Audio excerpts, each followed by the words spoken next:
BDS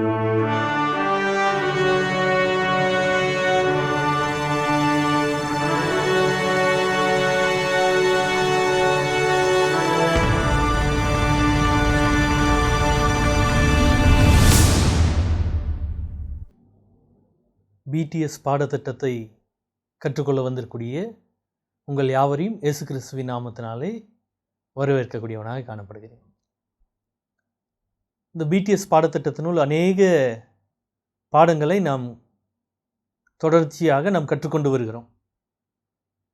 வேதத்தை குறித்து நாம் கற்றுக்கொள்கிறோம், பிதாவாகி தேவனை குறித்து கற்றுக்கொள்கிறோம், குமாரனாகிய இயேசு கிறிஸ்துவை குறித்து, பரிசுத்த ஆவியானவரை குறித்து, இப்படி அநேக சத்தியங்களை நாம் கற்றுக்கொண்டு வரும் பொழுது இன்றிலிருந்து நாம் கற்றுக்கொள்ளப் போகிற ஒரு முக்கியமான ஒரு சத்தியம் என்னவென்றால், அது மனிதனாகிய உங்களையும் என்னையும் குறித்து.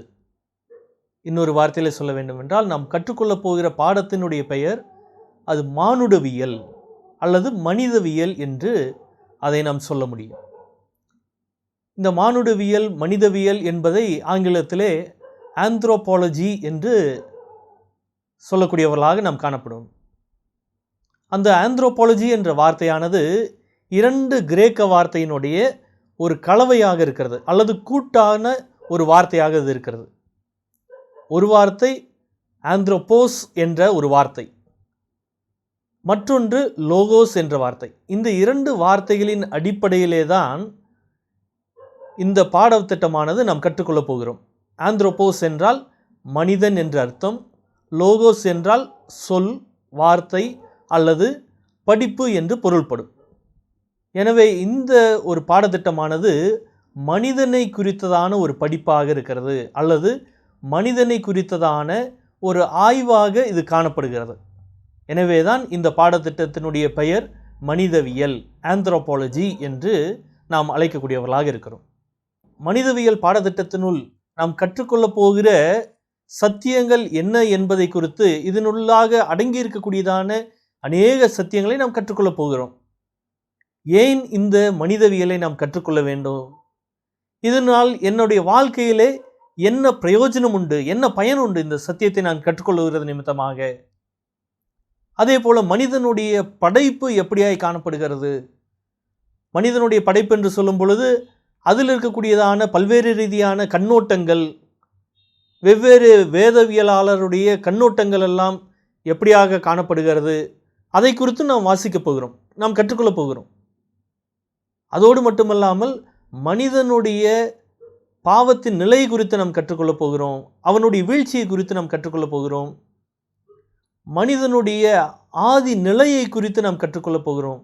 எப்படியாக மனிதன் சிருஷ்டிக்கப்பட்டான் என்பதை குறித்து நாம் கற்றுக்கொள்ளப் போகிறோம். அதே போல் மனிதனுடைய வீழ்ச்சி என்று சொல்லும் பொழுது அந்த வீழ்ச்சியிலே உண்டானதான காரியங்கள் எல்லாம் நாம் கற்றுக்கொள்ளப் போகிறோம்.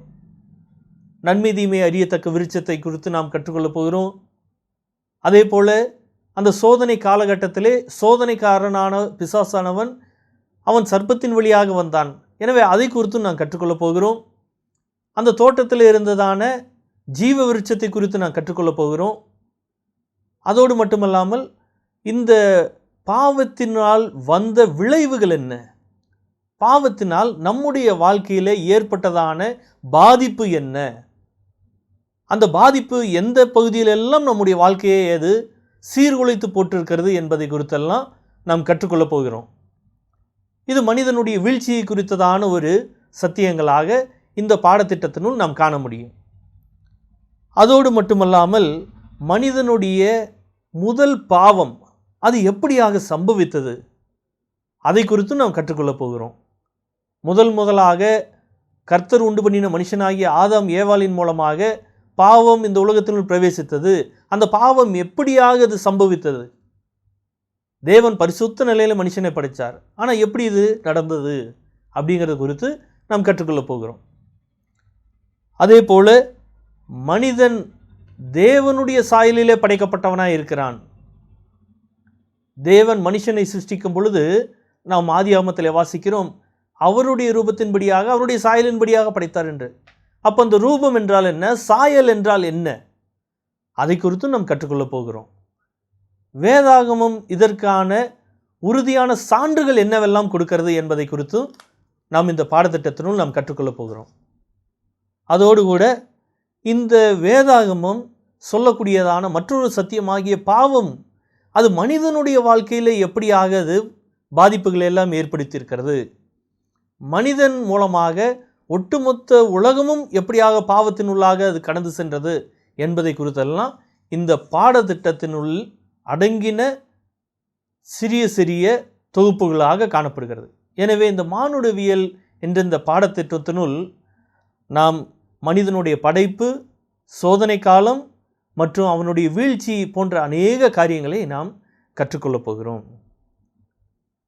முதலாவதாக நாம் சொன்னதைப் போல ஏன் இந்த பாடத்திட்டத்தை நாம் கற்றுக்கொள்ள வேண்டும், அதனுடைய முக்கியத்துவம் என்ன? அதனுடைய முக்கியத்துவத்தை நாம் புரிந்து கொள்ளாவிட்டால் இந்த பாடத்திட்டத்தை நாம் கற்றுக்கொள்வதே அது வீணாக காணப்படும். அப்போ இந்த பாடத்தை நான் ஏன் கற்றுக்கொள்ள வேண்டும், அந்த கேள்விக்கான பதில்களாக நாம் சில குறிப்புகளை நாம் பார்க்க போகிறோம். முதலாவதாக ஏன் இந்த பாடத்தை நான் கற்றுக்கொள்ள வேண்டும் என்றால், மனிதனுடைய நிலையை சரியான விதத்தில் புரிந்து கொள்வதற்கு இந்த பாடத்தை நாம் கற்றுக்கொள்ள வேண்டும். மனிதன் எப்படியாக இருக்கிறான், மனிதனுடைய நிலை என்பது என்ன என்பதை குறித்து இந்த பாடத்திட்டத்தினுள் நாம் காணப்போகிறோம். அது நமக்கு உதவியாக இருக்கிறது. அதே போல மனிதன் தேவனுடைய சாயலாக இருக்கிறான் என்பதை புரிந்து கொள்வதற்கு இந்த பாடத்திட்டமானது நமக்கு மிகவும் அவசியமாக இருக்கிறது. மனுஷனுடைய இன்று நாம் காணக்கூடாத மனுஷனுடைய உள்ளான தன்மைகள் எல்லாவற்றையும் அது தேவனுடைய சாயலிலிருந்து நாம் பார்க்க போகிறோம். எனவே அந்த தேவனுடைய சாயலை நாம் புரிந்து கொள்ள வேண்டும் என்றால் மனிதவியலை நாம் கற்றுக்கொள்ள வேண்டும். அதே போல மனிதன் ஆதி மனிதனாகிய ஆதாம் ஏவாளின் மூலமாக பாவம் இந்த பூமியினுள்ளாக பிரவேசித்தது. அப்போ பாவம் இந்த பூமியினுள்ளாக எப்படி பிரவேசித்தது, அது எப்படியாக அந்த சம்பவங்கள் நிகழ்ந்தன என்பதையெல்லாம் நாம் கற்றுக்கொள்ளும் பொழுதுதான் நிச்சயமாகவே இந்த பாடத்திட்டம் நம்முடைய வாழ்க்கையிலே அது மிகப்பெரிய பலன் தரக்கூடியதாக காணப்பட முடியும். அதே போல கிறிஸ்துவினுடைய மிக பெரிதான திட்டமாகிய மீட்பின் திட்டமானது அது மனிதனை சம்மந்தப்படுத்தினதாக இருக்கிறது. மீட்பின் திட்டத்திலே மனிதன் இல்லாவிட்டால் அங்கு மீட்பானது யாருக்கு தேவைப்படும்? எனவே மனிதனை சம்பந்தப்படுத்தினதாக தேவனுடைய மீட்பின் திட்டமே காணப்படுகிறது. எனவே இந்த மனிதவியல் பாடத்திட்டம் அல்லது மானுடவியல் என்பது நாம் கற்றுக்கொள்ள வேண்டிய அவசியமான ஒன்றாக இது காணப்படுகிறது. அதே போல மனிதன் இன்னும் அதிகமாக தேவனுடைய மீட்பின் திட்டத்தின் மூலமாக மறுரூபமாக்கப்படுகிறான். அந்த மறுரூபமாக்கப்படுகிற மனிதனாக ஒவ்வொரு மனிதனும் மாற வேண்டும் என்பது தேவனுடைய திட்டமாக இருக்கிறது. எனவே அதை நாம் மனிதவியலை நாம் கற்றுக்கொள்ளும் பொழுதுதான் நாம் எப்படியாக நாம் மாற்றப்படுகிறோம், எப்படியாக மறுரூபப்படுகிறோம் என்பதையும் நாம் புரிந்து கொள்ள முடியும். இந்த வேத சத்தியமானது மற்ற சத்தியங்களுக்கு அஸ்திபாரமான ஒரு சத்தியங்களில் இதுவும் ஒன்றாக காணப்படுகிறது. எப்படியாக கிறிஸ்துவியலோ இறையியலோ அல்லது வேதவியலோ இதெல்லாம் எவ்வளவு முக்கியம் வாய்ந்ததோ அதே போல் இந்த மனிதவியலும் கூட மானுடவியலும் கூட முக்கியம் வாய்ந்த ஒன்றாய் காணப்படுகிறது. எனவே இதை நாம் தவிர்த்துவிட்டு நாம் வேறு சத்தியங்களை நாம் கற்றுக்கொள்ள முயற்சித்தால் அது நிச்சயமாகவே நமக்கு முழுமையான ஒரு பலனை தராது. முழுமையான பலனை நாம் அனுபவிக்கணும்னா முழுமையான சத்தியங்களை நாம் கற்றுக்கொள்ள வேண்டும். ஒரு பழத்தினுடைய ருசியை நாம் உணர வேண்டும்னா ஒரு கடியில் நமக்கு அந்த பழத்தினுடைய ருசி தெரிஞ்சிடும். ஆனால் அதனுடைய பலன்களை எல்லாம் நாம் அனுபவிக்கணும்னா அதை முழுமையாக நாம் சாப்பிடணும். அதுபோல தான் இந்த மானுடவியலை நாம் முழுமையாக கற்றுக்கொள்ளும் பொழுதுதான் அதனுடைய பலன்கள் நம்முடைய வாழ்க்கையிலே செயல்படும். அது எவ்வளவு முக்கியம் வாய்ந்ததாக நம்முடைய வாழ்க்கையிலே காணப்பட போகிறது என்பதையும் நாம் இந்த பாடத்திட்டத்தை கற்றுக்கொள்ளும் பொழுதுதான் நமக்கு தெரியும்.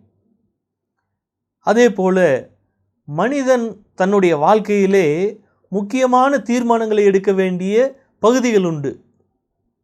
சமுதாயத்தில் நடக்கக்கூடியதான தீமை, சமுதாயத்தில் நடக்கக்கூடியதான மற்ற உறவுகளுக்கிடையே உள்ளதான காரியங்கள், அதே போல் தனி மனிதனுடைய சுபாவம், இவை எல்லாம் இந்த மனிதவியலை நாம் கற்றுக்கொள்ளும் பொழுதுதான் எப்படியாக மனிதனுடைய இந்த நிலை காணப்படுகிறது என்பதை நாம் புரிந்து கொள்ள முடியும். எனவே இந்த மானுடவியல் பாடத்திட்டமானது நமக்கு அது முக்கியம் வாய்ந்ததாக இருக்கிறது. 7வதாக சொல்லும் பொழுது மனிதனுடைய வீழ்ச்சியின் நிலையை நாம் புரிந்து கொள்ளும் பொழுதுதான் தேவன் எதற்காக மீட்பின் திட்டத்தை ஏற்படுத்தினார் என்பதை நாம் புரிந்து கொள்ள முடியும். தேவன் ஒரு மாபெரும் திட்டத்தை உடையவராக இருந்தார். மீட்பின் திட்டம், இரட்சிப்பின் திட்டம். மனுஷனை, வீழ்ந்து போன மனிதனை மீண்டுமாக அவர் சம்பாதித்துக் கொள்ள வேண்டும் என்று அவர் திட்டத்தை திட்டுகிறார். அப்படி அந்த திட்டத்தை அவர் செய்யும் பொழுது முக்கியமான ஒரு நபராக அங்கு மனிதன் காணப்படுகிறான். மனிதன் வீழ்ச்சி அடைந்தவனாக இருக்கிறான், பாவத்திலே வீழ்ச்சி அடைந்தவனாக இருக்கிறான். அந்த பாவத்திலே வீழ்ச்சி அடைந்த மனிதனை தான் தேவன் மீட்கும்படியாக அவர் இந்த பூமிக்கு வருகிறார். எனவே மீட்பின் திட்டத்தை நாம் புரிந்து கொள்ள வேண்டும் என்றால் மனிதனுடைய வீழ்ச்சியை நாம் புரிந்து கொள்ள வேண்டும். மனிதனுடைய வீழ்ச்சியை நாம் புரிந்து கொள்ள வேண்டும் என்றால் இந்த மானுடவியல் பாடத்தை நாம் முழுமையாக கற்றுக்கொள்ள வேண்டும். 8வதாக நாம் பார்க்கும் பொழுது இந்த நாட்களிலே நடக்கக்கூடியதான அநேக பிரச்சனைகள் உண்டு. சமுதாயத்தில் நாம் சந்திக்கிற பிரச்சனைகள், குடும்பத்தில் நாம் சந்திக்கிற பிரச்சனைகள், தனிப்பட்ட மனிதனுடைய வாழ்க்கையில் நாம் சந்திக்கக்கூடிய பிரச்சனைகள், இப்படியாக அநேக பிரச்சனைகளை மனிதன் சந்தித்து கொண்டிருக்கிறவனாக இருக்கிறான். இந்த பிரச்சனைகளை எப்படியாக மனிதன் பார்க்க வேண்டும், எப்படியாக அதை கையாள வேண்டும் என்பதை மனிதன் சரியான விதத்திலே அவன் கடைபிடிக்க வேண்டும் என்றால் மானுடவியலை அவன் சரியாக புரிந்து கொண்டிருக்க வேண்டும். மானுடவியலை சரியாக புரிந்து கொள்ளாமல் இருப்பானால் நிச்சயமாக பிரச்சனைகளையும் நாம் சரியாக புரிந்து கொள்ள முடியாது. அதற்கு தீர்வுகளும் நமக்கு சரியான விதத்திலே அமையாது.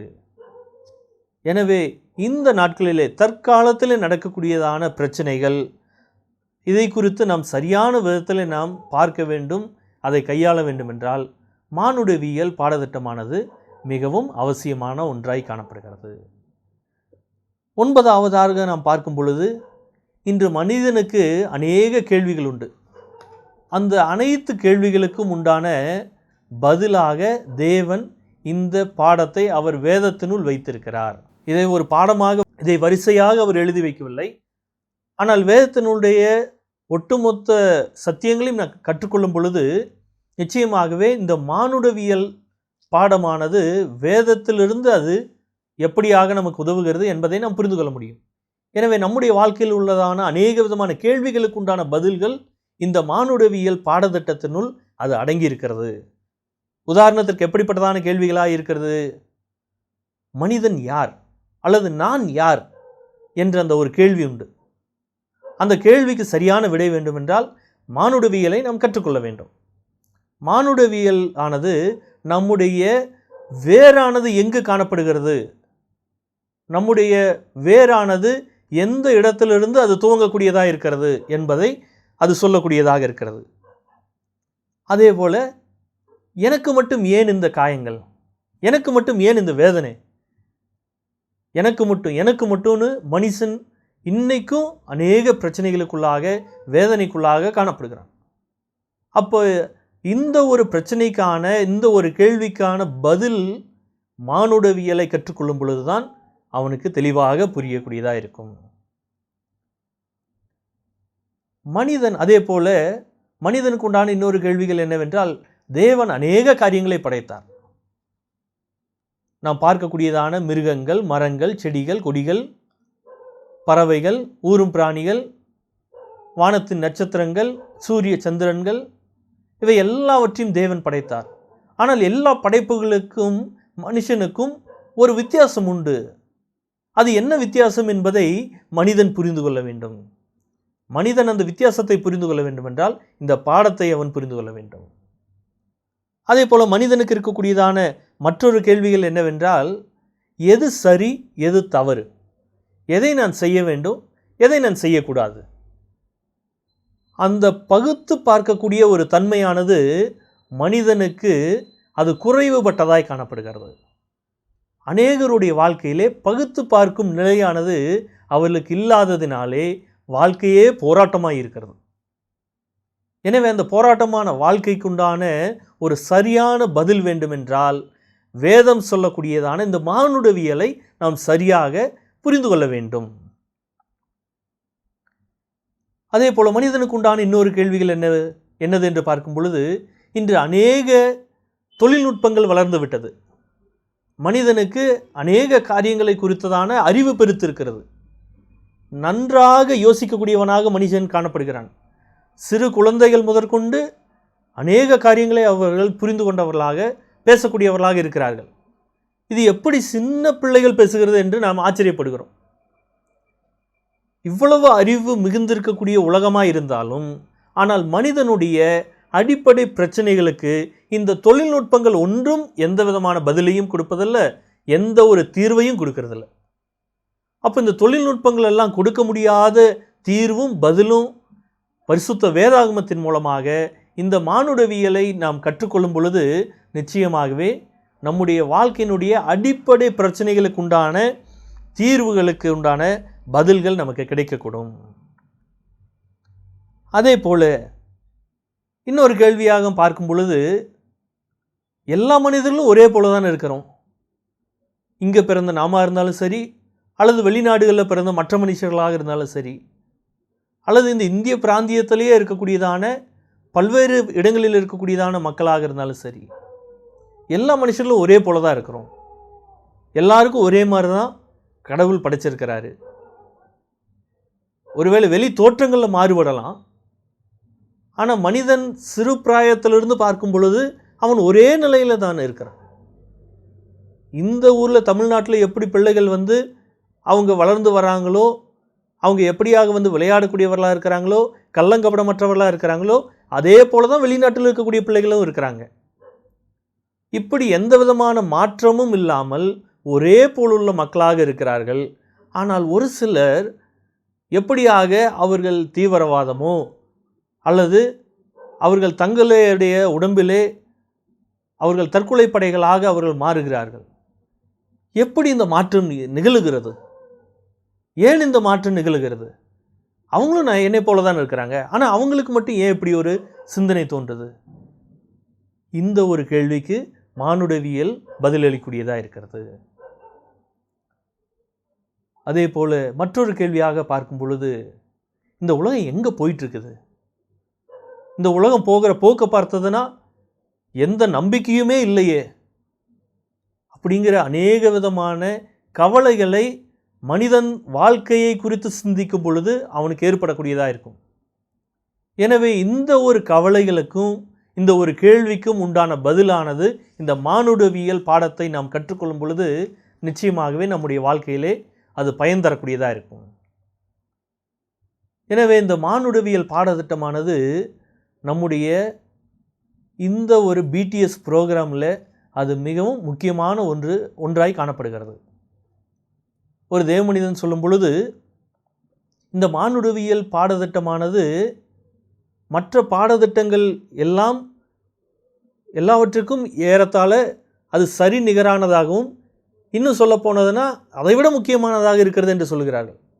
காரணம், தேவனுடைய குணாதிசயம், தேவனுடைய இருத்தல், அவற்றை குறித்து அல்லாமல் தேவனுடைய திட்டம், தேவனுடைய வேலைப்பாடுகள், இது எல்லாவற்றை குறித்து நாம் பார்த்தாலும், அல்லது தேவனுடைய இந்த நாட்களில் இருக்கக்கூடியதான கிரியைகள், இந்த நாளில் இருக்கக்கூடியதான தேவனுடைய திட்டம், வேலைப்பாடுகள், இவற்றை குறித்தெல்லாம் சிந்திக்கும் பொழுது நிச்சயமாகவே இந்த நாட்களிலே தேவனுடைய திட்டம் போன்றவற்றை குறித்தெல்லாம் சிந்திக்கும் பொழுது நிச்சயமாகவே மற்ற பாடத்திட்டங்களை விட இது மிகவும் அடிப்படையான ஒன்றாய் காணப்படுகிறது. மனிதனுடைய வீழ்ச்சி, மனிதனுடைய மீட்பு, இவை எல்லாம் மற்ற பாடத்திட்டங்களை அதற்கு அடிஸ்தானமாய் காணப்படுகிறது. மானுடவியலானது மிகவும் முக்கியமான ஒரு சத்தியமாக இருக்கிறது. எனவே இந்த சத்தியத்தை நாம் மிகவும் உன்னிப்பாக கவனமாக நாம் கற்றுக்கொள்ள வேண்டும். சரி, இந்த பாடத்திட்டம் இவ்வளவு முக்கியமானதாக இருக்கிறது, இது என்னுடைய வாழ்க்கையிலே என்ன பலன்களை தரப்போகிறது, என்ன பயனளிக்க போகிறது? இதை நான் கற்றுக்கொள்கிறதுனால என்னுடைய வாழ்க்கையில் என்ன இன்னைக்கு பலன் ஏற்பட போகுது அப்படின்னு நம்ம கேள்விகளோடு காணப்பட்டோம்னா அதற்குண்டான பதில்களை தான் நாம் பார்க்க போகிறோம். இந்த மானுடவியல் பாடத்திட்டத்தை நாம் படிப்பதன் மூலமாக, கற்றுக்கொள்வதன் மூலமாக வரும் பயன்கள் என்று நாம் அடுத்த ஒரு 7 காரணங்களை நாம் பார்க்க போகிறோம். அதனுடைய முதலாவது காரணமாக நாம் பார்க்கும் பொழுது, முதலாவது நம்மை குறித்து சரியான ஒரு புரிதல் நமக்கு ஏற்படும். நான் யாரு, என்னோட கூட இருக்கக்கூடிய மனிதர்கள் யாரு, என்னை சுற்றியுள்ள மக்கள் யாரு, இவங்க எப்படிப்பட்டவர்களாக இருக்கிறாங்க, நான் எப்படிப்பட்டவனாக காணப்படுகிறேன், இப்படியாக மனிதனை குறித்ததான ஒரு சரியான கண்ணோட்டம் நமக்கு கிடைக்கும். அதே போல் மனிதனுடைய வாழ்க்கையானது எப்படியாக மறுரூபப்படுகிறது, தேவனுடைய சாயலுக்கு ஒப்பாக மாறுகிறது என்பதை குறித்ததான ஒரு சரியான புரிதல் நமக்கு கிடைக்கும். சாதாரண பாவியாக இருக்கக்கூடிய என்னுடைய வாழ்க்கையில் தேவன் வந்ததன் மூலமாக எனக்கு என்னை குறித்ததான சரியான புரிதல் ஏற்பட்டது. என்னுடைய வாழ்க்கை குறித்ததான சரியான புரிதல் ஏற்பட்டது நிமித்தமாக என்னுடைய வாழ்க்கையானது நாளுக்கு நாள் இன்னும் அதிகமாக அது தேவனுடைய சாயலுக்கு ஒப்பாக அது சென்று கொண்டிருக்கிறது, அந்த பாதையில் அது பயணித்து கொண்டிருக்கிறது என்பதை நம்முடைய வாழ்க்கையிலே கிடைக்கக்கூடியதான முதலாவது பயனாக நாம் பார்க்க முடியும். ஒவ்வொரு மனுஷனுடைய வாழ்க்கையும் இப்படியாக தான் அது அமைகிறது. இரண்டாவது பயன் என்ன என்று பார்க்கும் பொழுது, தேவன் நம்முடைய வாழ்க்கையிலே காண்பித்திருக்கக்கூடியதான ஒரு மிக முக்கியமான ஒரு கிருபை, தனிப்பட்ட விதமான கிருபை, நம்மிடத்தில் காண்பித்ததான அன்பு, இரக்கம், இவற்றை குறித்தெல்லாம் நாம் சிந்திக்க வேண்டுமென்றால் மனிதவியலை நாம் கற்றுக்கொள்ளும் பொழுது எவ்வளவு அதிகமாக தேவன் மனிதனை நேசித்திருக்கிறார் என்பதை நாம் புரிந்து கொள்ள முடியும். அதை நாம் புரிந்து கொள்வதோடு மட்டுமல்லாமல் அந்த தேவனை நாம் உயர்த்த முடியும். தேவனை நம்முடைய வாழ்க்கையின் மூலமாக நாம் உயர்த்த வேண்டுமென்றால் இந்த மானுடவியல் பாடத்தை நாம் கற்றுக்கொள்ளும் பொழுது நிச்சயமாகவே தேவனை நாம் உயர்த்தக்கூடியவர்களாக நாம் காணப்பட முடியும். மூன்றாவதாக நாம் பார்க்கும் பொழுது, இந்த மானுடவியலை நாம் எவ்வளவு அதிகமாக நாம் சரியாக கற்றுக்கொள்கிறோமோ அவ்வளவு அதிகமாக நம் தேவனை நாம் சரியாக புரிந்து கொள்ள முடியும். என்னை குறித்ததான சரியான புரிதல் இல்லாத பொழுது என்னுடைய வாழ்க்கையில் செயல்படக்கூடியதான தேவனை குறித்து நான் எப்படி சரியாக புரிந்து கொண்டிருக்க முடியும்? எனவே என்னை குறித்து நான் சரியாக புரிந்து கொள்ளும் பொழுது என்னுடைய வாழ்க்கையிலே நான் தேவனை சரியாக புரிந்து கொள்கிறேன். ஒவ்வொரு மனிதரும் நாம் அப்படியாக தேவனை சரியாக புரிந்து கொள்ள முடியும். எனவே தேவனை சரியாக புரிந்து கொள்வதற்கு இந்த ஒரு பாடத்திட்டமானது நமக்கு அவசியமாக இருக்கிறது. நான்காவது பயனாக பார்க்கும் பொழுது, நம்முடைய வாழ்க்கையிலே இந்த மானுடவியலை கற்றுக்கொள்ளும் பொழுது நம்முடைய வாழ்க்கை குறித்ததான ஒரு சரியான எச்சரிப்பு நமக்கு உண்டாகும். சுயமாக நம்முடைய வாழ்க்கை குறித்ததான ஒரு கவனம் நமக்கு உண்டாகும். நம்முடைய வாழ்க்கை தடம் புரண்டு சென்று கொண்டிருக்குமானால் இது இப்படி செல்லக்கூடாதே, இது தேவனுடைய திட்டம் இல்லையே என்பதை குறித்தெல்லாம் நம்ம சரியாக புரிந்து கொள்ள முடியும். தேவன் என்னுடைய வாழ்க்கையில் வைத்திருக்கக்கூடியதான திட்டம் என்னது, தேவன் என்னை குறித்ததான கொண்டிருக்கக்கூடிய நோக்கம் என்னது என்பதை குறித்தெல்லாம் நாம் சிந்தித்து பார்க்க முடியும். எனவே சுயமான ஒரு புரிதல் நமக்கு உண்டாகும். ஐந்தாவதாக பயனாக நாம் பார்க்கும் பொழுது, நம்முடைய கிறிஸ்தவ நம்பிக்கை, கிறிஸ்தவ விசுவாசமானது இன்னும் உறுதியானதாகவும் ஆழமானதாகவும் காணப்படும். நான் எவ்வளவு பாவி என்பதை புரிந்து கொண்டேன் என்றால்தான் தேவன் என்னிடத்தில் எவ்வளவு அன்பாயிருந்தார் என்பதை நான் புரிந்து கொள்ள முடியும். அல்லது இன்னொரு நமக்கு புரியும்படியாக சொல்லணும்னா, எனக்கு வந்திருக்கக்கூடியதான ஒரு நோய் என்ன என்பதை நான் புரிந்து கொண்டால்தான் எனக்கு எவ்வளவு அதிகமான ஒரு டோசேஜோட மருந்தை கொடுக்க வேண்டும் என்பது டாக்டருக்கு புரியும், அந்த மருத்துவருக்கு புரியும். எனக்கு வந்திருக்கக்கூடியது வெறும் காய்ச்சல் தான் அப்படின்னு நம்ம நினச்சிக்கிட்டோம்னா, அல்லது வெறும் ஜலதோஷம்தான் அப்படின்னு நம்ம நினச்சிக்கிட்டோம்னா அதற்கான சரியான தீர்வு நமக்கு கிடைக்காது. சரியான தீர்வு நமக்கு கிடைக்கணும்னா சரியான ஒரு காரணங்களை நாம் கண்டுபிடிக்க வேண்டும். அப்படியாக பார்க்கும் பொழுது நம்முடைய வாழ்க்கையிலே இன்னும் ஆழமாக நாம் விசுவாசத்திலே வளர வேண்டும் என்றால் ஆழமாக நம்மை குறித்ததான ஒரு புரிதல் நமக்கு அவசியமாக இருக்கிறது. அந்த புரிதலை இந்த பாடத்திட்டமானது கொடுக்கிறது. அதுதான் நமக்கு ஒரு பயனாக இருக்கிறது. 6வதாக பார்க்கும் பொழுது, இந்த பாடத்தை நாம் கற்றுக்கொள்ளும் பொழுது நிச்சயமாகவே நம்முடைய வாழ்க்கையிலே மற்ற எது நடக்கிறதோ இல்லையோ, ஆனால் ஒன்று நடக்கும். என்னதுன்னா, நம்மை நாமே இன்னும் அதிகமாக தாழ்மையுள்ளவர்களாக நாம் காண்பிக்க முடியுங்கும் போது வெளிவேஷம் அல்ல, உண்மையாகவே மானுடவியலை சரியாக புரிந்து கொண்டோம் என்றால் நம்முடைய வாழ்க்கையானது ஒரு தாழ்மையின் வாழ்க்கையாய் காணப்படும். நாம் நம்மை நாமே தாழ்த்தினவர்களாக, நாம் எந்த விதத்திலையும் பெருமைப்பட மாட்டோம், எந்த விதத்திலையும் நம்ம அகங்காரத்தோடு நடந்துக்க மாட்டோம். ஏன்னா என்னுடைய நிலை எனக்கு நல்லா தெரியும், நான் யாருங்கிறது எனக்கு நல்லா தெரியும், அதனால் நான் பெருமைப்பட்டு ஒரு பயனும் இல்லைங்கிறது நமக்கு தெரியும். அல்லது என்னுடைய வாழ்க்கை எவ்வளவு மோசமானதாக இருந்தது என்பதை நான் சரியாக புரிந்து கொண்டேன்னா, என்னுடைய வாழ்க்கையிலே கிடைத்ததான மிகப்பெரிய நன்மை எவ்வளவு அதிகமாக இருக்கிறது என்பதை நாம் சரியாக புரிந்து கொள்ள முடியும். எனவே இந்த பாடத்திட்டமானது நம்முடைய வாழ்க்கையிலே தாழ்மையை கற்றுக் கொடுக்கிறதற்கு மிகவும் அவசியமானதாய் காணப்படுகிறது. 7வதும் கடைசியுமான பயன் என்னது? இந்த பாடத்தை நாம் கற்றுக்கொள்ளும் பொழுது நிச்சயமாகவே நாம் தேவனை அதிகமாக நேசிக்க முடியும். தேவனுடைய வார்த்தைக்கு அதிகமாக நாம் கீழ்ப்படிய முடியும். மானுடவியலை நாம் சரியாக கற்றுக்கொள்ளாவிட்டால் நாம் தேவனை அதிகமாக நாம் நேசிக்க முடியாது. தேவனிடத்திலே நாம் அதிகமாக தேவனுடைய வார்த்தைக்கு நாம் செவி கொடுக்க மாட்டோம். நான் எல்லாத்துக்கும் கீழ்ப்படுகிறவனாக தான் இருக்கிறேன் அப்படின்னு தான் நமக்கு எண்ணங்கள் வரும். ஆனால் நம்முடைய வாழ்க்கையை சுய பரிசோதனை செய்யும் பொழுது, அந்த சுய பரிசோதனை எல்லாம் இந்த மானுடவியலை நாம் சரியாக கற்றுக்கொள்ளும் பொழுது தான் நம்முடைய வாழ்க்கையை நாம் சரியாக சுய பரிசோதனை செய்ய முடியும். எனவே நம்முடைய வாழ்க்கையிலே இந்த பாடத்திட்டமானது மிகவும் பயனுள்ளதாய் காணப்படும். இந்த 7 பயன்களும் நிச்சயமாக உங்களுடைய என்னுடைய வாழ்க்கையிலே அது நடக்கக்கூடியதாக இருக்கும்.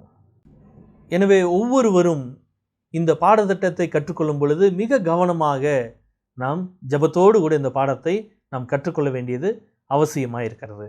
இந்த மானுடவியலில் நாம் பார்க்கும் பொழுது நாம் முதலாவதாக மனிதன் யார் என்பதை குறித்து நமக்கு சரியான ஒரு புரிதல் இருக்க வேண்டும் என்று நான் ஏற்கனவே சொன்னேன். பரிசுத்த வேதாகமத்திலே சங்கீத புஸ்தகம் அதனுடைய 8வது அதிகாரத்தினுடைய முதல் 6 வசனங்களே நாம் வாசிக்கும் பொழுது, குறிப்பாக அதனுடைய 4வது வசனங்களே நாம் வாசிக்கும் பொழுது, மனிதன் அவன் எம்மாத்திரம் என்று நாம் வாசிக்கிறோம். மனுஷனை நீர் நினைக்கிறதற்கும் மனுபுத்திரனை நீர் எண்ணுகிறதற்கும் அவன் எம்மாத்திரம், அவன் எந்த விதத்திலும் தகுதியற்றவன், அவன் ஒன்றும் இல்லாதவன் என்று அங்கு சொல்லுவதை போல் நமக்கு தெரியும். உண்மையாகவே மனிதன் ஒன்றும் இல்லாதவனா? அவன் எந்த விதத்திலும் அவன் பயன் தரக்கூடியவனாக அல்லவா? எந்த விதத்திலும் அவனுடைய வாழ்க்கையின் மூலமாக யாருக்கும் பயனில்லை என்று அது சொல்லக்கூடியதாக இருக்கிறதா? அல்ல, ஒருபோதும் அல்ல. ஒருவேளை அப்படியாக இருக்குமானால் கீழுள்ள வசனங்களை நாம் வாசிக்கிறோம், தேவன் அவனுக்கு ஆளுகையை தந்தார், ஆளுமையை தந்தார். பயனே இல்லாதவனுடைய கையில் எதுக்கு தேவன் ஆளுமையை தருகிறார், அதிகாரத்தை தருகிறார்? அப்படியாக பார்க்கும் பொழுது மனிதன் அவன் ஒன்றும் இல்லாதவன் என்ற ஒரு அர்த்தமுடையதாக அங்கு சொல்லப்படவில்லை. மனிதன் எப்படிப்பட்டவனாய் காணப்படுகிறான்? மனிதனுக்கு சுய சித்தம் உடையவனாய் தேவன் படைக்கிறார். மனிதன் அவன் சுயமாய் சிந்திக்கக்கூடியவனாக தேவன் அவனை படைக்கிறார். மனிதன் அவன் சுயமாக எல்லாவற்றையும் அனுபவிக்கக்கூடியவனாக தேவன் படைக்கிறார். மனிதனுக்கு அவனை படைக்கும் பொழுது, மனிதனை தேவன் படைக்கும் பொழுது ஒரு தனித்துவமான படைப்பாக அவனை படைக்கிறார். எனவே மனிதன் என்பவன் அவன் ஒன்றுமில்லாதவன் என்ற ஒரு கண்ணோட்டத்திலே அங்கு சங்கீதத்தில் சொல்லப்படவில்லை. மாறாக அவனுடைய நிலையானது ஒரு தாழ்மையை காண்பிக்கக்கூடியதாக அந்த சங்கீதத்தில் நாம் பார்க்க முடியும். மனிதன் எவ்வளவாக தாழ்ச்சியுடையவனாக அவன் தன்னைத்தானே தாழ்த்த வேண்டும் என்பதை குறித்து அந்த சங்கீதத்தில் நாம் பார்க்கிறோம். தேவனுக்கு முன்பதாக மனிதன் நிற்கும் பொழுது அவன் முற்றிலுமாக தன்னை தாழ்த்தினவனாக தான் நிற்க வேண்டும் என்று அந்த பகுதியிலே நாம் வாசிக்க முடியும். எனவே ஒட்டுமொத்தமாக நாம் பார்க்கும் பொழுது மனிதன் தேவனுடைய ஒரு சிறப்பான உன்னதமான ஒரு கிரியையாக காணப்படுகிறான். எனவே இந்த மானுடவியலிலே நாம் பார்க்கும் பொழுது மனிதனை தேவன் படைத்த பொழுது அவர் நீதியுள்ளவனாக படைத்தார், பரிசுத்தமுள்ளவனாக மெய்ஞானத்துடன் அவர் படைத்தார். உண்மையான ஞானத்தோடு அவர் படைக்கிறார். மனுஷனை படைக்கும் பொழுதே அவனுக்குள்ளாக ஞானத்தை கொடுக்கிறாரு, அவனுக்குள்ளாக சுயசித்தத்தை கொடுக்கிறார், அவனுக்குள்ளாக பரிசுத்தத்தை கொடுக்கிறார், நீதியை கொடுக்கிறார். இப்படியான தன்மைகளோடு மனிதனை தேவன் படைக்கக்கூடியவராக இருக்கிறார். ஆனால் அப்படியாக படைக்கப்பட்டதான மனிதன் அவன் வீழ்ச்சி அடைவதற்கும் அவனுக்கு ஒரு சந்தர்ப்பத்தை, வீழ்ச்சி அடைவதற்கான ஒரு நிலையும் அவன்கிட்ட காணப்பட்டது, வீழ்ச்சி அடையாமல் இருக்கக்கூடியதான ஒரு நிலையும் அவன்கிட்ட காணப்பட்டது. அல்லது இன்னும் எளிமையாக சொல்லணுன்னா, வீழ்ச்சி அடைகிறதற்கும் அவனுக்கு ஒரு வாய்ப்புண்டு, வீழ்ச்சி அடையாமல் அவன் இருந்து விடுவதற்கும் அவனுக்கு ஒரு வாய்ப்புண்டு. இந்த ரெண்டு நிலையையும், ரெண்டு விதமான ஒரு சாய்ஸையும் தேவன் மனிதனிடத்திலேயே அவர் கொடுக்கிறார். அவன் வீழ்ச்சி அடையாமல் அப்படியே இருந்து விடலாம், அவன் அப்படியே இருந்து இருக்கலாம். ஆனால் மனிதன் அப்படியாக அல்ல. தேவனால் படைக்கப்பட்டதான மனிதன் அவருடைய படைப்பினுடைய உன்னதமான ஆசீர்வதிக்கப்பட்டதான நிலைமையிலேயே அவன் இருந்திருக்கலாம், இருந்து விடலாம். ஆனால் அவன் அப்படியாக அல்ல. மாறாக அவன் தேவனுக்கு எதிரடையாக வாழும் வாய்ப்பையும் சுதந்திரத்தையும் தான் அவன் தெரிந்து கொள்ளக்கூடியவனாக இருக்கிறான். அவன் அதை தான் அவன் தெரிந்து கொண்டான், வீழ்ச்சி அடைவதை தான் அவன் தெரிந்து கொண்டான். அப்படியாக பார்க்கும் பொழுது தேவன் மனிதனுக்கு நன்மையும் அவனுக்கு முன்பதாக வைக்கிறார், தீமையும் அவனுக்கு முன்பதாக வைக்கிறார். அவனுடைய சுய சித்தம் அங்கு செயல்படட்டும் என்று தேவன் அவனுக்கு முன்பதாக வைக்கிறார். நீ எதை வேண்டுமென்றாலும் தெரிந்தெடுக்கலாம். 2 தேர்வுகளையும் அவனுக்கு முன்பதாக வைக்கிறார்.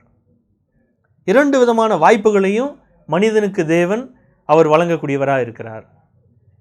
தேவனுடைய சித்தத்திற்கு மனிதன் அவனுடைய திறனை கீழ்ப்படுத்துவதன் மூலமாக அவன் தேவனுக்கு பிரியமாய் வாழ முடியும். ஆனால் தேவனுடைய சித்தத்திற்கு அவன் தன்னை கீழ்ப்படுத்தாததின் மூலமாக அவன் தேவனுக்கு சத்ருவாக மாறிப்போகிறான், அவன் பாவியாக மாறிப்போகிறான். தேவனுடைய திட்டத்திலிருந்து அவன் விலகி போகக்கூடியவனாய் காணப்படுகிறான். எனவே மனிதனை தேவன் அவர் சுயசுத்தமுடையவனாக தேவன் படைக்கிறார். வெறும் ஒரு ரோபோட்டை போல, ஒரு மிஷினை போல தேவன் அவனை படைக்கல. அவன் தன்னுடைய இஷ்டப்படியாக அவன் தெரிந்தெடுக்கட்டும். அப்படிப்பட்டதான ஒரு தேர்வுகளை தான் மனிதனுக்கு முன்பதாக தேவன் வைக்கக்கூடியவராக இருக்கிறார். படைப்பின் போது மனிதன் யார்? அவன் உண்மையிலேயே படைப்பின் பொழுது மனிதன் யாராக இருந்தான்? அல்லது படைக்கப்பட்டதற்கு பின்பதாக அவனுடைய நிலை எப்படியாக இருந்தது? அவன் அவனுடைய திறன்களை எல்லாம் அவன் பயன்படுத்தக்கூடியவனாக அவன் காணப்பட்டானா? அல்லது அவன் திறன்களை அவன் சரியான விதத்தில் அவன் பயன்படுத்தலையா? இதை குறித்து இந்த பாடத்திட்டத்தில் நாம் கற்றுக்கொள்ளப் போகிறோம். இந்த பாடத்திட்டத்தில் அதை கூடுதலாக நாம் கற்றுக்கொள்ளப் போகிறோம். மனிதனுடைய பரிசுத்த நிலை, படைப்பின் போது அவன் எப்படியாக காணப்பட்டான், சோதனையின் காலத்தில் அவன் எப்படியாக அவன் செயல்பட்டான், மனிதன் எப்படியாக தேவனுடைய சித்தத்திற்கு திட்டத்திற்கு அவன் எதிர்த்து நின்றான்கிறத குறித்து நம்ம கற்றுக்கொள்ளப் போகிறோம். அவன் எப்படியாக வீழ்ந்து போனான்கிறத நம்ம கற்றுக்கொள்ளப் போகிறோம். அவன் பாவ இயல்புடையவனாக எப்படியாக அவன் மாறிப்போகிறான், பாவ இயல்பை தலைமுறைகளுக்கும் அவன் எப்படியாக கடத்தக்கூடியவனாக அவன் காணப்பட்டான். ஒவ்வொரு தலைமுறையாக பாவம் அது கர்ப்பத்தை தரிப்பிக்கிறதன் மூலமாக அது கடத்தப்படுகிறது. அப்படியாக மனிதன் அவன் மாறிப்போகிறான். பாவம் என்று சொல்லும் பொழுது அந்த பாவத்தை குறித்ததான ஒரு சிறு கண்ணோட்டத்தை மாத்திரமே, மனிதனுடைய வாழ்க்கையிலே அது எப்படியாக செயல்படுகிறது என்பதை குறித்து தான் இந்த பாடத்திலே நாம் பார்க்க போகிறோம். ஆனால் தனியாக பாவவியல் என்ற ஒரு பாடம் உண்டு. அதை தனியாக நாம் கற்றுக்கொள்ளப் போகிறோம். இந்த மானுடவியலோடு அதை சேர்க்கப் போகிறதில்ல. அது தனியான ஒரு சப்ஜெக்டாக, தனியான ஒரு பாடமாக அதையும் நம்ம கற்றுக்கொள்ளப் போகிறோம்.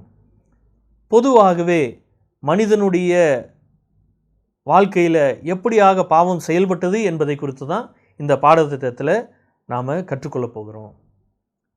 எனவே இந்த மானுடவியல் என்ற இந்த பாடத்திட்டமானது நம்முடைய வாழ்க்கையிலே நிச்சயமாகவே இதை நாம் முழுமையாக நாம் கற்றுக்கொள்ள வேண்டும். அதை நாம் கற்றுக்கொள்ளும் பொழுது தான் நம்முடைய வாழ்க்கையில் அதிகமான பயன்கள் உண்டாகும். நம்முடைய வாழ்க்கை நிச்சயமாக அது தேவனுக்கு மகிமையாக அது காணப்படக்கூடியதாக இருக்கும். எனவே முதலாவதாக மனிதனுடைய படைப்பு என்பது அது முற்றிலும் வித்தியாசமான ஒரு காரியமாக நாம் பார்க்க முடியும்.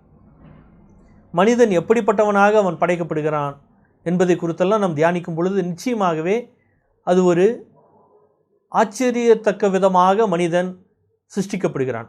நாம் வாசிக்கிறோம் வேதத்திலே பிரமிக்கத்தக்க விதமாக உண்டாக்கப்பட்டபடியினாலே என்று வாசிக்கிறோம். எனவே மனிதனுடைய படைப்பானது ஒரு பிரமிப்பான ஒரு படைப்பு, அருமையான உன்னதமான ஒரு படைப்பாக இருக்கிறது. எனவே அந்த படைப்பு எப்படியாக நிகழ்ந்தது என்பதை குறித்து நாம் பார்க்க போகிறோம். முதலாவதாக இந்த படைப்பு என்று சொல்லும் பொழுது, மனிதனை தேவன் படைக்கும் பொழுது அது முழுக்க முழுக்க அது தேவனுடைய திட்டமாய் காணப்பட்டது. மனிதனை தேவன் படைக்க வேண்டும் என்று அவர் தீர்மானிக்கும் பொழுது திருத்துவத்திற்குள் இருக்கக்கூடியதான அந்த தேவன் அவர் தீர்மானிக்கிறார்.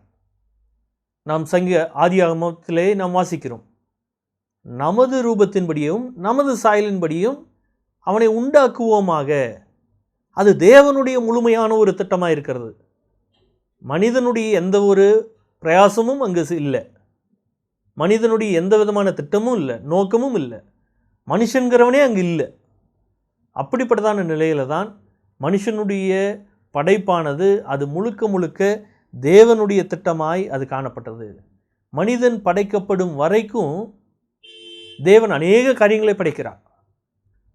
வானங்களை படைக்கிறார், நட்சத்திரங்களை படைக்கிறார், பகலையாள சூரியனையும் இரவையாள சந்திரனையும் அவர் படைக்கிறார்.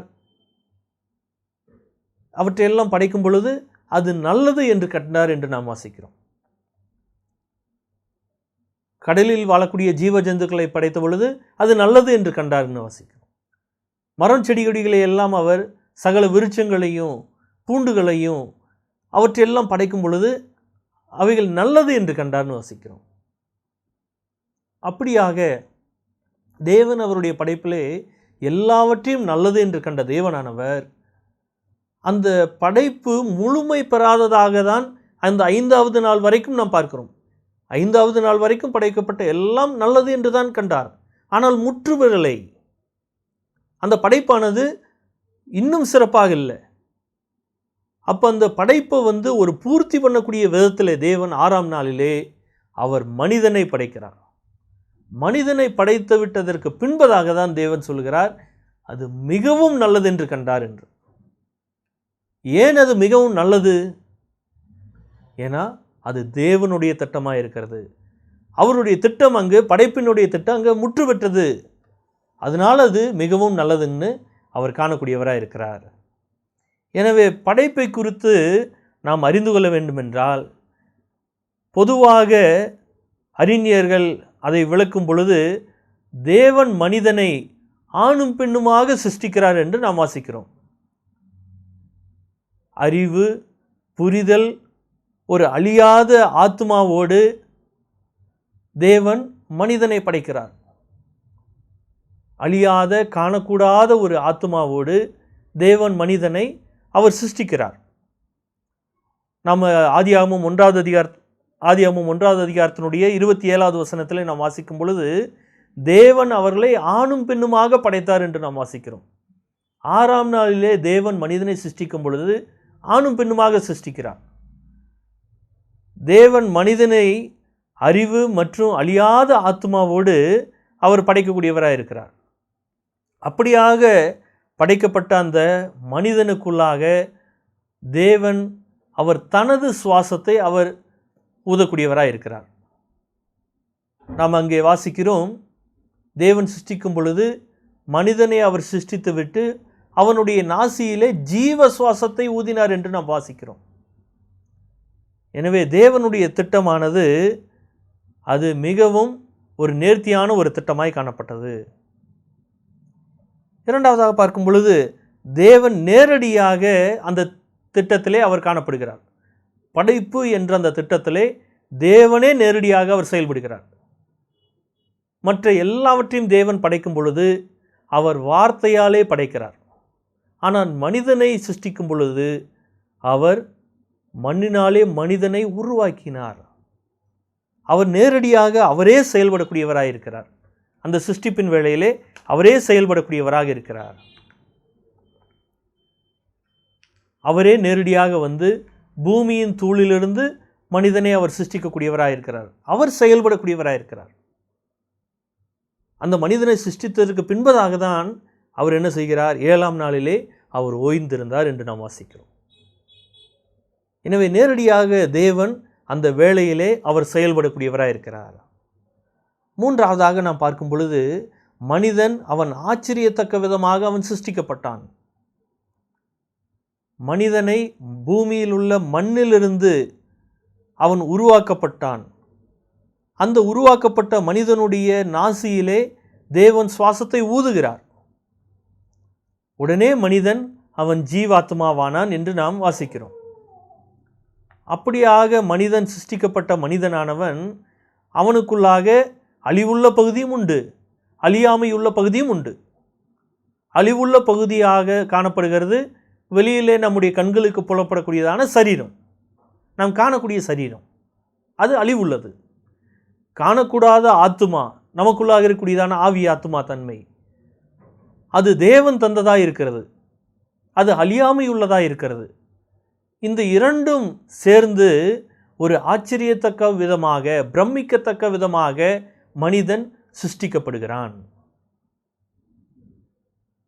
மனிதனுடைய படைப்பிலே மூன்றாவது சத்தியமாக நாம் கற்றுக்கொள்கிறது, மனிதன் அவன் பிரமிக்கத்தக்க விதமான ஒரு படைப்பு, தேவனுடைய ஒரு உன்னதமான ஒரு படைப்பாக அவன் காணப்படுகிறான். நான்காவதாக பார்க்கும் பொழுது அவன் ஒரு சிறப்பான ஒரு படைப்பு. எப்படி சிறப்பான படைப்பு? மற்ற எல்லாவற்றையும் தேவன் வார்த்தையால் படைக்கிறார். மனிதனை மட்டும்தான் பூமியில் இருக்கக்கூடிய மண்ணிலிருந்து அவன் எடுத்து படைக்கிறார். அந்த பூமியினுடைய மண்ணிலிருந்து எடுத்து படைத்து அவனுக்கு ஒரு தனித்துவமான குணாதிசயங்களை எல்லாம் கொடுக்கிறார். அது தேவனுக்கே உண்டான குணாதிசயங்களை தேவன் மனிதனோடு பகிர்ந்து கொள்கிறார். அவருடைய நீதி, அவருடைய பரிசுத்தம் போன்ற குணாதிசயங்களை தேவன் மனிதனுக்குள்ளாக வைக்கிறார். அவருடைய அன்பை வைக்கிறாரு, அவருடைய இரக்கத்தை வைக்கிறார், கருணைங்கிற குணத்தை மனிதனுக்குள்ளாக வைக்கிறார். இப்படி அநேக குணாதிசயங்களை கொண்டவனாக மனிதன் சிருஷ்டிக்கப்பட்டவனாக இருக்கிறான். நீங்களும் நானும் உண்டாக்கப்பட்டவர்களாக இருக்கிறோம். தேவனால் அப்படி உண்டாக்கப்பட்ட நாம் எவ்வளவு சிறப்பான படைப்பாக இந்த பூமியிலே நாம் காணப்படுகிறோம். மற்ற எல்லா காரியங்களையும் விட அந்த உன்னதமான சிருஷ்டிப்பினுடைய ஒரு மணிமகுடமே மனிதனுடைய சிருஷ்டிப்பிலே தான் காணப்படுகிறது. எனவே மனிதனுடைய சிருஷ்டிப்பானது அது மிகவும் ஒரு சிறப்பான ஒரு சிருஷ்டிப்பாய் காணப்படுகிறது. நாம் வேதத்தில் வாசிக்கிறோம், மத்தேயுவில் வாசிக்கும் பொழுது மனிதனானவன் அவன் ஆத்துமாவையும் சரீரத்தையும் கொல்லக்கூடியவருக்கே பயப்பட வேண்டும் என்று வாசிக்கிறோம். பிரசங்கியிலே நாம் வாசிக்கும் பொழுது மனிதனுக்கு 2 தன்மைகளையும் அங்கு வாசிக்கிறோம். பிரசங்கி 12வது அதிகாரத்தினுடைய 7வது வசனத்திலே வாசிக்கிறோம். இப்படியாக நாம் வாசிக்கிறோம். இவ்விதமாக மண்ணானது தான் முன்னிருந்த பூமிக்கு திரும்பி ஆவி தன்னை தந்த தேவனிடத்திற்கு மறுபடியும் திரும்பும் என்று நாம் வாசிக்கிறோம். ஆவி தன்னை தந்த தேவனிடத்திற்கு போய்விடும், சரீரம் இந்த மண்ணுக்கு திரும்பும்.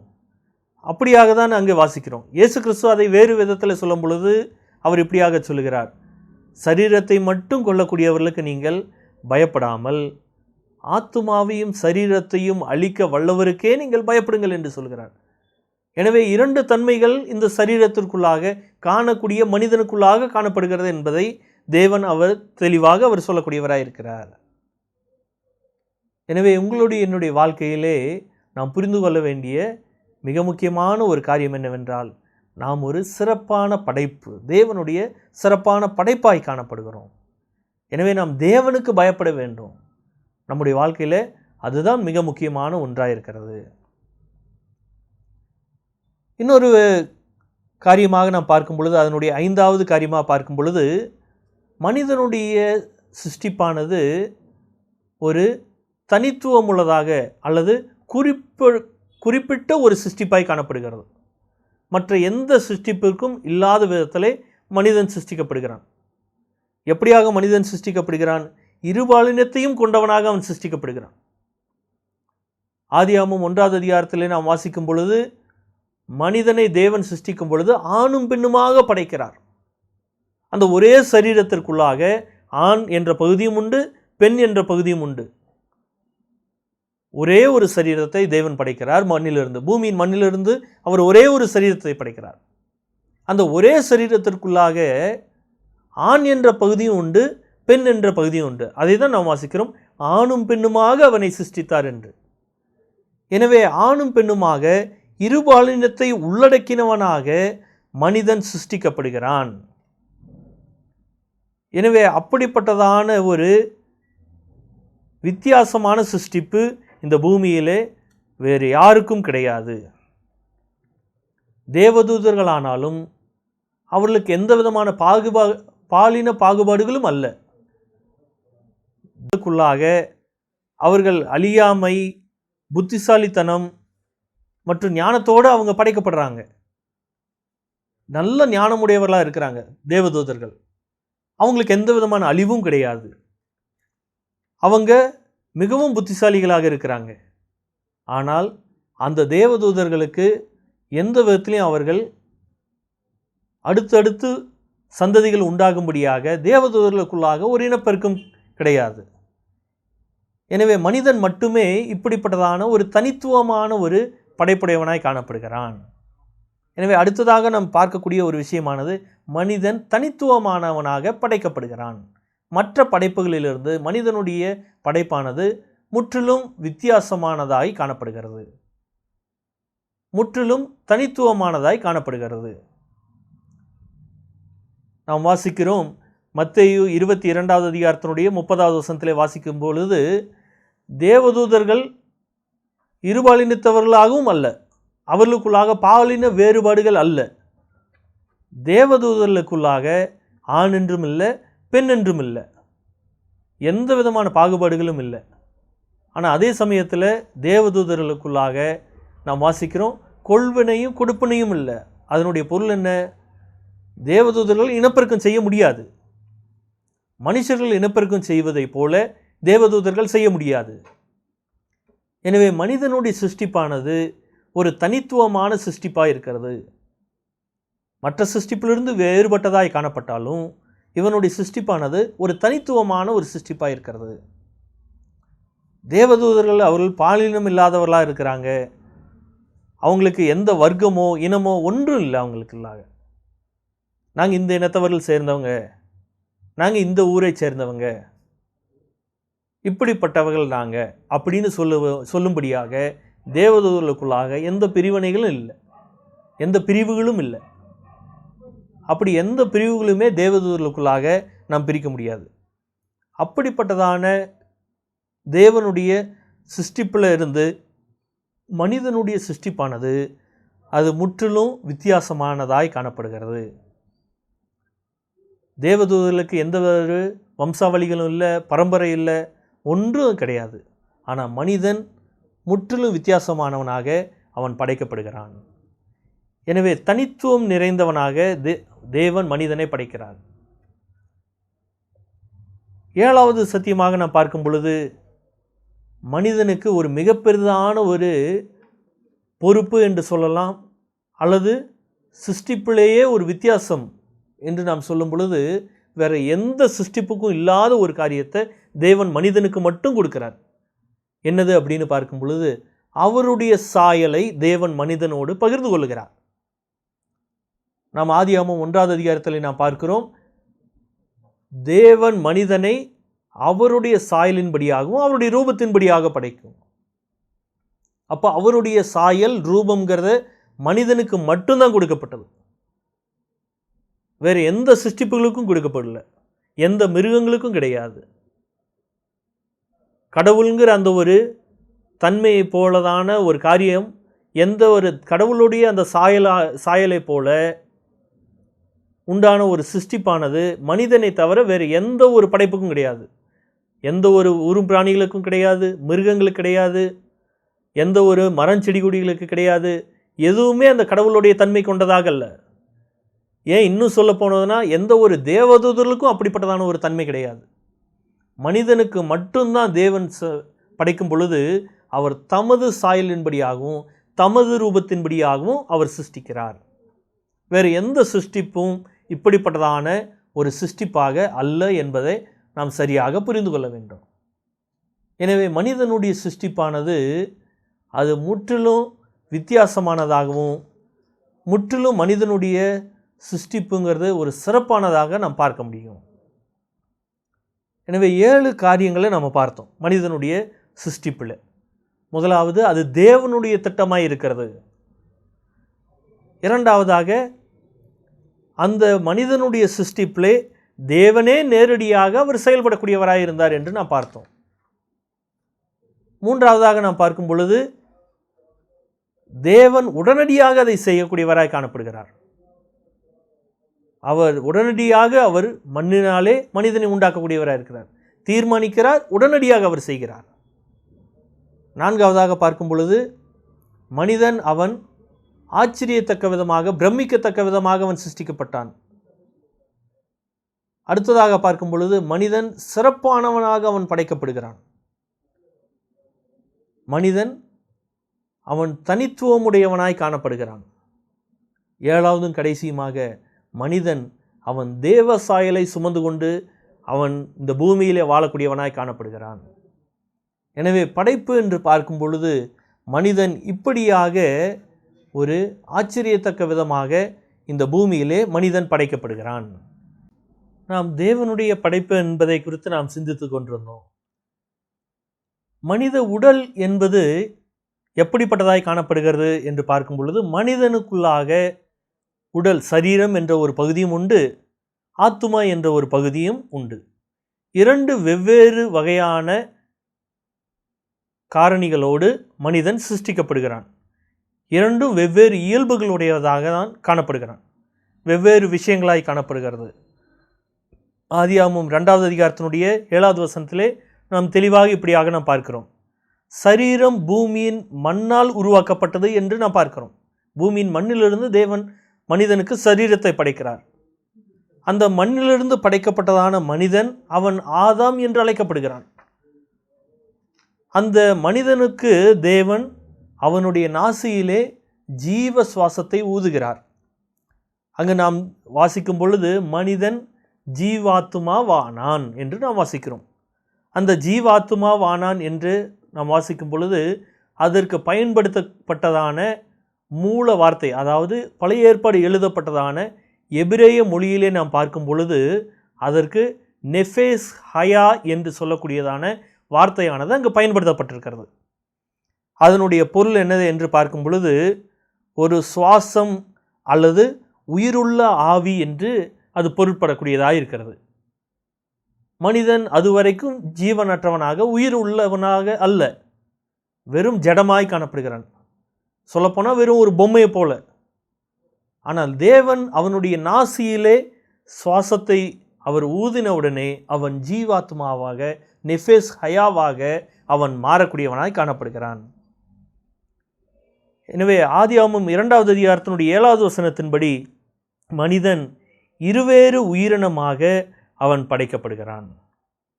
அதில் ஒரு ஆத்மீக பகுதியும் ஆவிக்குரிய ஒரு பகுதியும் உண்டு.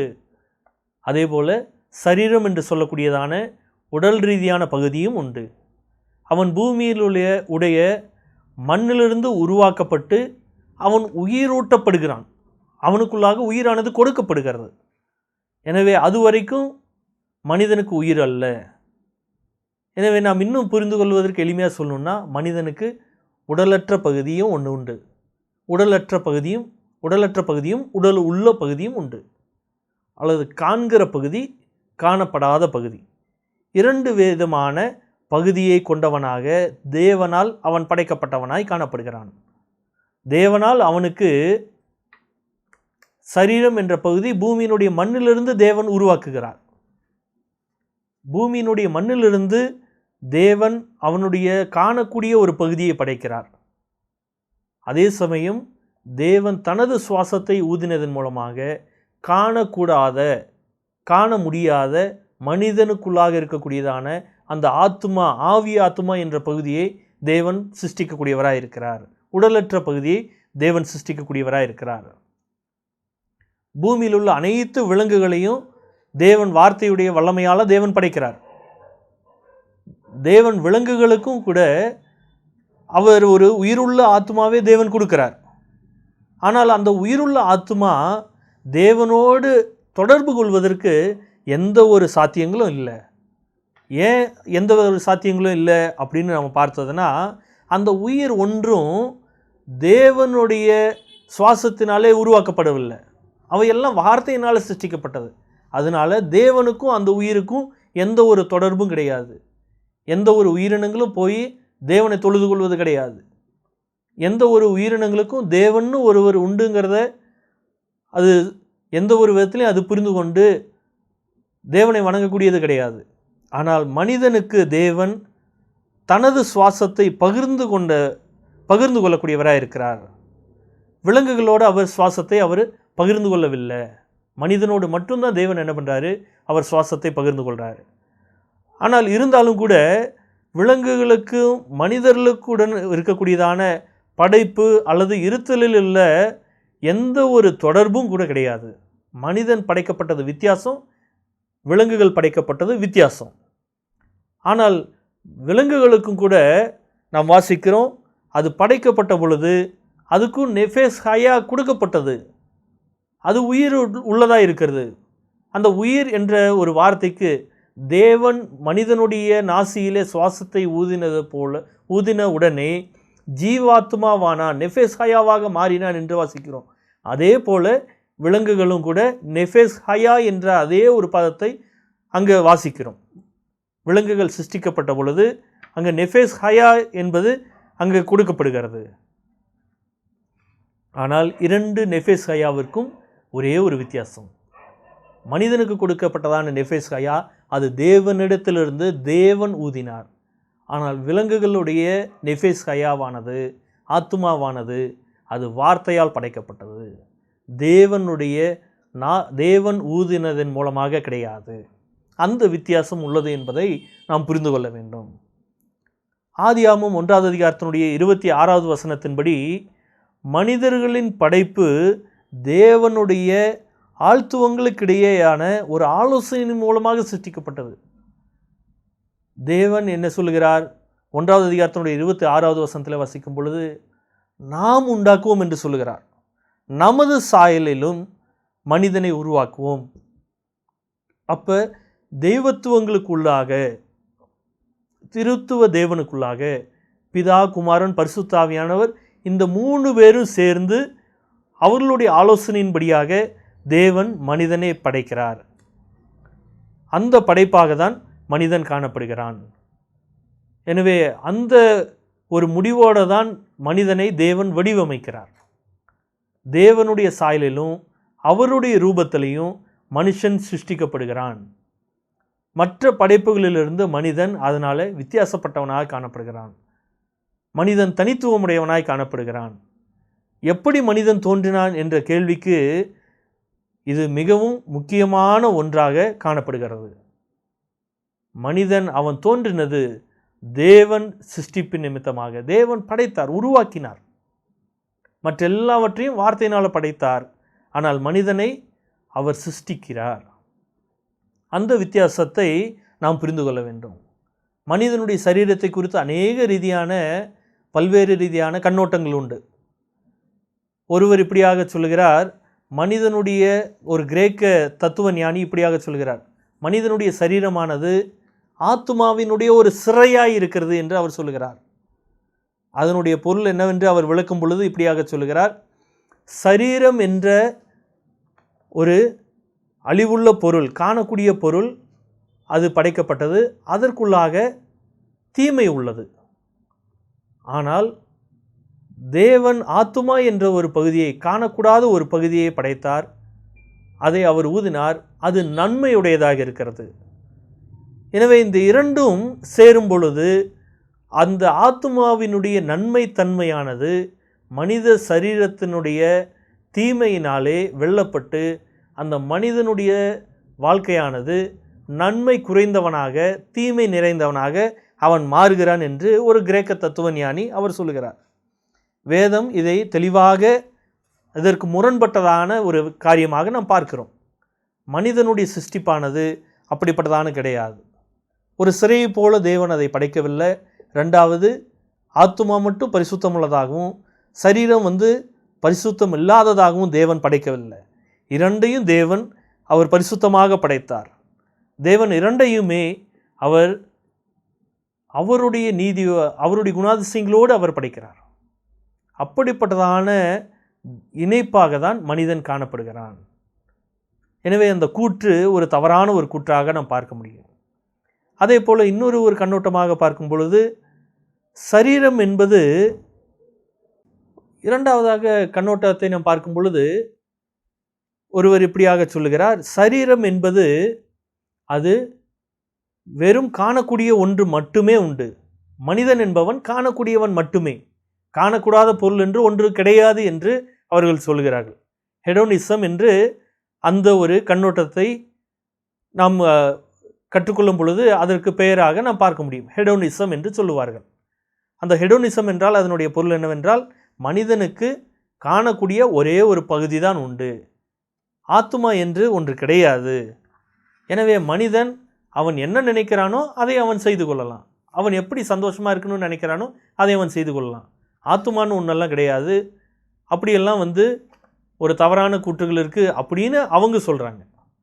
ஆனால் வேதம் தெளிவாக சொல்லுகிறது, மனிதனுக்கு ஆத்துமா உண்டு என்பதை வேதம் தெளிவாக சொல்லுகிறது. மனிதனுடைய ஆத்துமாவிற்கு தேவன் ஒரு கணக்கூப்புவிக்கும் நாளை நியமிக்கிறார். தேவன் மனிதனுக்கு ஒரு கேள்வி கேட்கும் நாளை அவர் நியமிக்கிறார். எல்லாவற்றுக்கும் முடிவுண்டு என்று நாம் வாசிக்கிறோம். நாம் அப்படியாக பார்க்கும் பொழுது மனிதனுடைய ஆவியற்ற தன்மையாக ஒன்று கிடையாது. மனிதன் என்று சொல்லும் பொழுது ஆவி, ஆத்மா என்ற இரண்டு தன்மையும் உடையவனாக தான் நாம் பார்க்க முடியும். இதை இயேசு கிறிஸ்துவே அவர் விளக்குகிறார். மத்தேயு 10வது அதிகாரத்தினுடைய 28வது வசனத்திலும் 16வது அதிகாரத்தினுடைய 26வது வசனத்திலும் 2 கொரிந்தியர் அதனுடைய 5வது அதிகாரத்தினுடைய 8வது வசனத்திலும் நாம் இதை குறித்ததாக நாம் வாசிக்க முடியும். எனவே இயேசு கிறிஸ்துவே இது தவறு என்பதை அவர் சுட்டி காண்பிக்கிறார் மத்தேயுவில்.